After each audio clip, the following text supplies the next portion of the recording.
ಒಂದು ಗೀತೆ ನಾನು ಒಂದು ಪ್ರಸ್ತುತಪಡಿಸಬೇಕು ಅಂತ ಒಂದು ವಿಚಾರ ಇಟ್ಕೊಂಡು ಒಂದು ಗೀತೆಯನ್ನು ಪ್ರಸ್ತುತಪಡಿಸ್ತಾ ಇದ್ದೀನಿ. ದಯವಿಟ್ಟು ಎಲ್ಲರೂ ಆಲಿಸಬೇಕು ಅಂತ. ನರನಾದ ಮೇಲೆ ಇದರಲ್ಲಿ ಬಹಳ ಅರ್ಥ ಇದೆ, ಸ್ವಲ್ಪ ಗಮನ ಇರಬೇಕು. ನರನಾದ ಮೇಲೆ ಹರಿನಾಮ ಜುವೆಯೊಳಿರಬೇಕು. ನರನಾದ ಮೇಲೆ ಹರಿನಾಮ ಜುವೆಯೊಳಗಿರಬೇಕು. ಭೂತದಯಾಪರನಾಗಿರಬೇಕು. ಭೂತದಯಾಪರನಾಗಿರಬೇಕು. ಪಾತಕವೆಲ್ಲವ ಕಲಿಯಲು ಬೇಕು. ಪಾತಕವೆಲ್ಲವೂ ಕಲಿಯಲು ಬೇಕು. ಮಾತು ಮಾತಿಗೆ ಹರಿಯಲಬೇಕು. ಮಾತು ಮಾತಿಗೆ ಹರಿಯಲಬೇಕು. ಆರು ವರ್ಗ ಒಳಿಯಲು ಬೇಕು.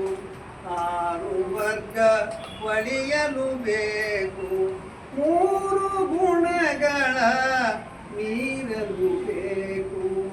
ಮೂರು ಗುಣಗಳ ನೀರಲು ಬೇಕು. ಸೇರಿ ಬ್ರಹ್ಮನೊಳಗಿರಬೇಕು.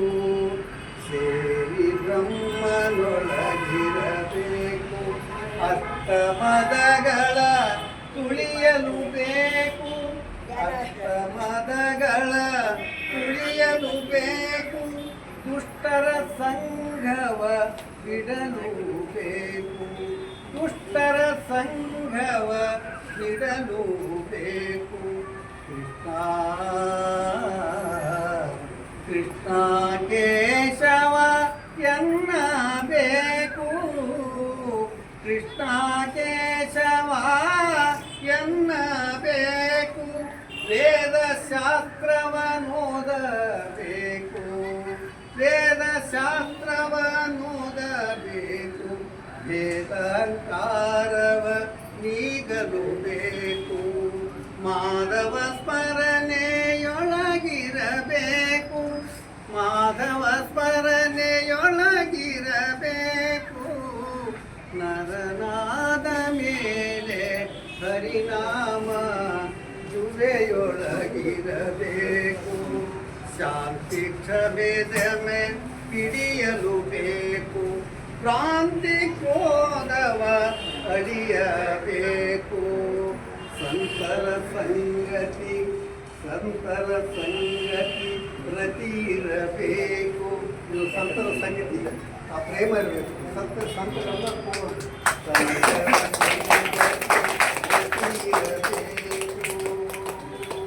ಗುರುವಿನ ಚರಣ ಕೆರಗಲು ಬೇಕು. ಗುರುವಿನ ಚರಣ ಕೆರಗಲು ಬೇಕು.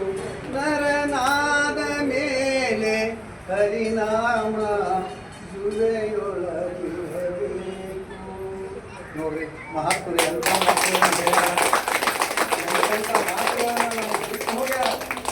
ಈಗ ನಾವು ಅಂತ ಅವ್ರು ಏನು ಹೇಳ್ಯಾರ ಅಂದರೆ, ನಾವೇನು ಮಾತು ಬಿಟ್ಟಿವಲ್ಲಪ್ಪ ಅವ್ನು ಒಂದು ಸ್ವಲ್ಪ ನೀವು ಪಾಲಿಸ್ರಿ. ನಿಮಗೂ ಏನು ಅಂದ್ರೆ ನಿಮ್ಮ ನಿಮ್ಮ ನಿಮ್ಮ ಉದ್ಧಾರವನ್ನು ನೀವು ಮಾತನ್ನ ಆಗತ್ತೆ ಅಂತಕ್ಕಂಥದ್ದು ಹೇಳ್ತಾರೆ.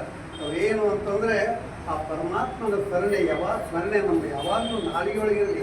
ನೀವು ಅಡುಗೆ ಮಾಡ್ತಾ ಇದ್ರು ಕೂಡ, ಆಮೇಲೆ ಏನೇ ಒಂದು ಕೆಲಸ ಒಳಗಿದ್ರು ಕೂಡ, ಮೊಮ್ಮಕ್ಕಳು ಆಟ ಆಡಿಸ್ತಾ ಇದ್ರು ಕೂಡ, ಸ್ನೇಹಿತರು ಮನೆಯೊಳಗೆ ಗಂಡ ಅವರಿಗೆಲ್ಲ ಏನು ಅಂದರೆ ಒಂದು ಊಟದ ಸೌಕರ್ಯ ಮಾಡುವುದರ ಮುಖಾಂತರವಾಗಿ ಏನು ಅಂತಂದರೆ, ಯಾವಾಗಾದರೂ ಏನು ಅಂತಂದರೆ ನೀವು ಹೆಜ್ಜೆಗೂ ಅವನ ಪರಮಾತ್ಮನ ನೆನೆಸಬೇಕು ಅಂತ ಹೇಳ್ತಾರೆ. ಯಾಕಂದರೆ ನಮಗೆ ಈ ಸಂಸಾರಿಕ ವಿಚಾರಗಳಿಗೆ ಅಂದರೆ ಎಲ್ಲ ಬಂದು ನಮ್ಮೊಳಗೆ ತುಂಬಿಕೊಂಡು ಬಿಟ್ಟು ಹೋದರೆ ಪರಮಾತ್ಮ ಮಾಡ್ತೀವಿ ನಾವು. ಅದಕ್ಕೋಸ್ಕರವಾಗಿ ನಮಗೇನು ಅಂತಂದ್ರೆ ಆರೋಗ್ಯದ ಭಾಗ್ಯ ನಮಗಿಲ್ಲ. ಅದಕ್ಕೋಸ್ಕರ